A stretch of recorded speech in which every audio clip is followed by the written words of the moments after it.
Hello friends, ഞാനിന്നിവിടെ ഒരു human ഫിഗറിൻ്റെ side face ആണ് വരയ്ക്കാൻ പോകുന്നത്. അപ്പോൾ ആദ്യം തന്നെ ഞാനൊരു സോറി പറയട്ടെ. എനിക്ക് ഡ്രോയിങ്ങിനെ കുറിച്ച് ആധികാരികമായിട്ട് പറഞ്ഞു തരാൻ ഇപ്പോൾ അറിയത്തില്ല. അത് ഞാൻ ഡ്രോയിങ് അങ്ങനെ പഠിക്കാത്തത് കൊണ്ടാണ്.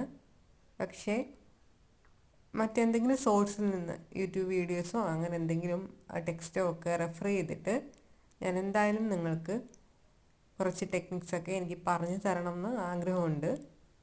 അപ്പോൾ ഞാൻ ഈ വരയ്ക്കുന്ന പടത്തിൽ നിന്ന് നിങ്ങൾക്ക് എന്തെങ്കിലുമൊക്കെ മനസ്സിലാക്കാൻ കഴിയുമെങ്കിൽ അതിലൂടെ എന്തെങ്കിലുമൊക്കെ ടെക്നിക്സൊക്കെ നിങ്ങൾക്ക് അണ്ടർസ്റ്റാൻഡ് ചെയ്യാൻ കഴിയുമെങ്കിൽ ഞാൻ ഹാപ്പിയാണ്. എന്തായാലും ഫൈനൽ റിസൾട്ട് ഒന്ന് കണ്ടിട്ട് അഭിപ്രായം പറയണേ. Thank you.